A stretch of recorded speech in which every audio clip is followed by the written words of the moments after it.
दोस्तों हमारा सौरमंडल जिसमें 8 प्लेनेट मौजूद हैं और हम भी इसी सौरमंडल में एक प्लैनेट में रहते हैं। सूर्य की वजह से ही आज हमारी पृथ्वी पर जीवन मौजूद है। अगर सूर्य नहीं होता तो पृथ्वी पर बर्फ के पहाड़ जम जाते और शायद हम इंसानों का अस्तित्व ही नहीं होता। मगर दोस्तों आखिर क्या सौरमंडल शुरुआत में ही ऐसा था? सौरमंडल की उत्पत्ति से पहले उस जगह पर क्या था? आखिर हमारे सूरज का जन्म कैसे हुआ? सूर्य के अंदर ऐसा क्या है जो इतनी ज्यादा गर्मी उबल रहा है? ये ऐसे सवाल है जो सोचने पर मजबूर कर देते हैं। तो चलिए दोस्तों आज की हमारी इस स्पेशल रिपोर्ट में इन सवालों का साइंटिफिक वे में जवाब ढूंढते हैं। हेलो दोस्तों, मैं हूं आपका दोस्त सुरेश सांचोरी। आप देख रहे हैं रहस्य टेलीविजन यूट्यूब चैनल। हमारा चैनल आपको अंतरिक्ष के बारे में सटीक और सबसे यूनिक जानकारी प्रोवाइड करवाता है, तो फिर एक सब्सक्राइब तो बनता है। दोस्तों सौरमंडल के निर्माण की कहानी आज से करीब 4.6 अरब साल पहले शुरू होती है। उससे पहले सौरमंडल की जगह पर कोई भी ग्रह मौजूद नहीं था और हमें रोशनी से भरपूर करने वाला सूरज भी नहीं था। यहाँ केवल धूल ही धूल मौजूद थी, जिसमें हाइड्रोजन और हीलियम की भी उपस्थिति थी। उस वक्त गैलेक्सी में मौजूद हर ऑब्जेक्ट बहुत ही तेजी से घूम रहा था। उस वक्त गैलेक्सी में मौजूद था तो वे थे धूल और गैस के बादल, जिन्हें हम नेबुला या निहारिका के नाम से जानते हैं। पुराने जमाने में निहारिका खगोल में दिखने वाली किसी भी विस्तृत वस्तु को कहते थे। सौरमंडल के निर्माण के लिए सबसे विश्वसनीय थ्योरी नेबुलर थ्योरी यानी नेबुलर हाइपोथेसिस है।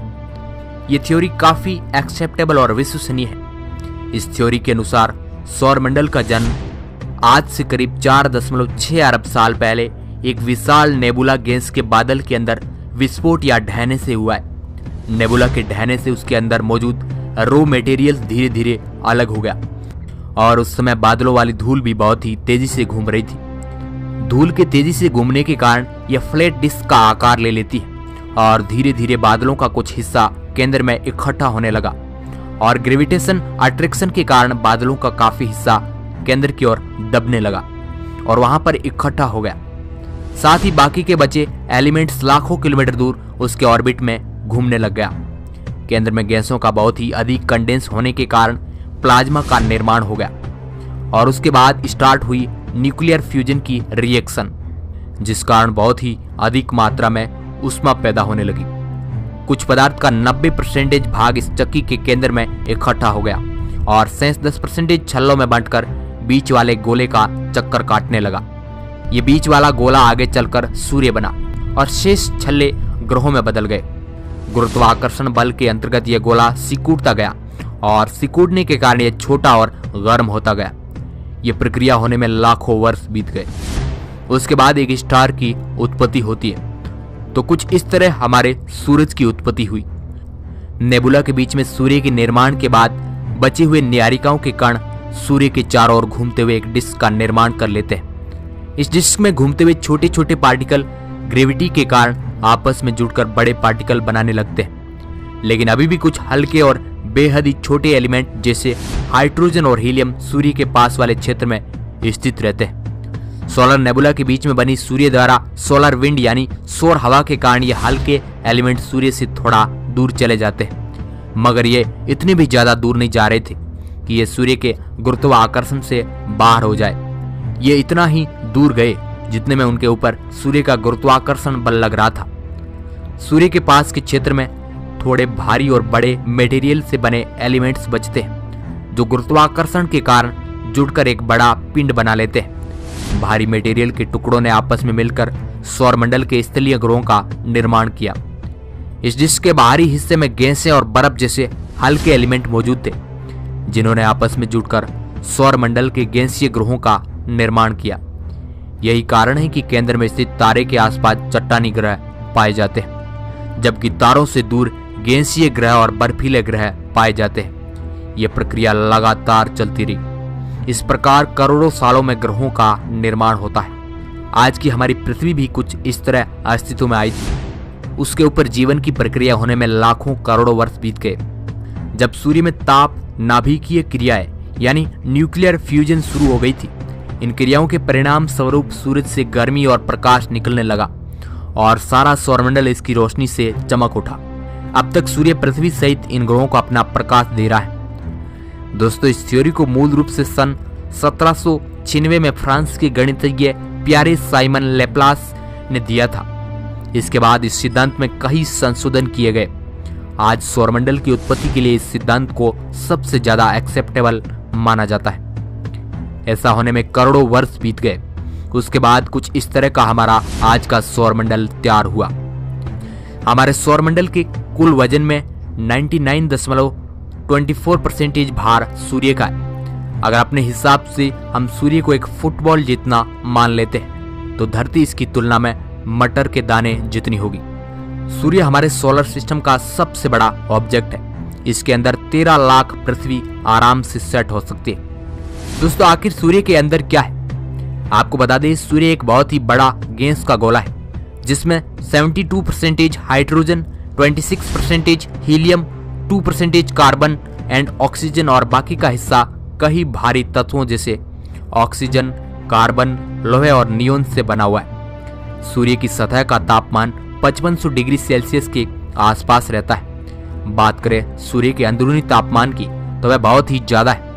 सूर्य का अंदरूनी तापमान अनुमानित रूप से 1,50,00,000 डिग्री सेल्सियस तक हो सकता है। सूर्य पृथ्वी से करीब 14,96,00,000 किलोमीटर दूर है और यहाँ तक सूरज की किरणें पहुंचने में करीब 8 मिनट और 20 सेकंड तक का समय लग जाता है। सूर्य से कितनी ऊर्जा हमारी पृथ्वी पर आती है, इसका अनुमान लगाने के लिए वैज्ञानिकों द्वारा कुछ प्रयोग किया गया।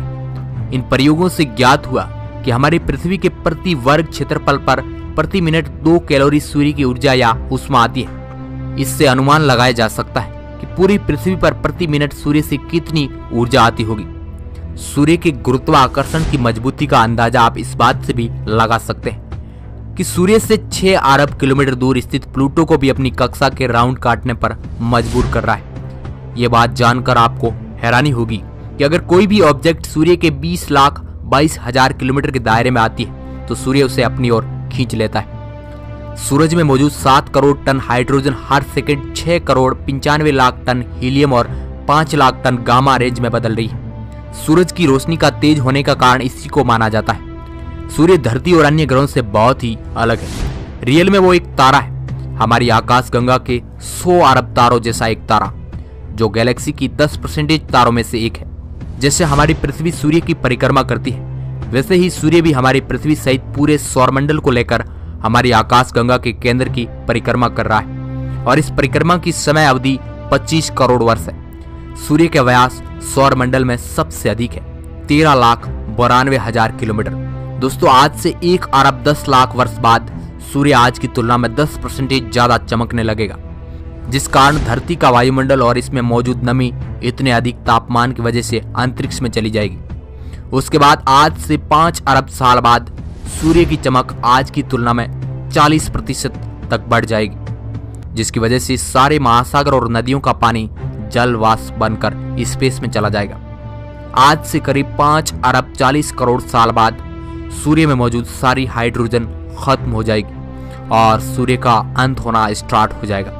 मगर दोस्तों, हमें कोई डरने की जरूरत नहीं है, क्योंकि हमारी तब तक लाखों करोड़ों पीढ़ियां बीत जाएगी और आज से 7 अरब 70 करोड़ साल बाद सूर्य एक लाल गोला बन जाएगा और लाल दानव का रूप धारण कर लेगा और आज की तुलना में 200 गुना बड़ा हो जाएगा। इसका आकार बुध ग्रह तक पहुंच जाएगा। तो दोस्तों, आज के एपिसोड में बस इतना ही। आज के एपिसोड में हमने सौरमंडल की उत्पत्ति से लेकर सौरमंडल के अंत तक का सफर तय किया। अगर हमारा यह सफर आपको पसंद आया तो इस वीडियो को लाइक जरूर कीजिएगा और ऐसे ही इंटरेस्टिंग वीडियो देखने के लिए आप हमारे चैनल को सब्सक्राइब कर सकते हैं। हमारा चैनल आपको ऐसे ही वीडियो प्रोवाइड करवाता है। अगर आप अंतरिक्ष के बारे में लिखित में जानकारी पढ़ना चाहते हैं तो आप हमारी वेबसाइट RahasyaTelevision.com पर विजिट कर सकते हैं।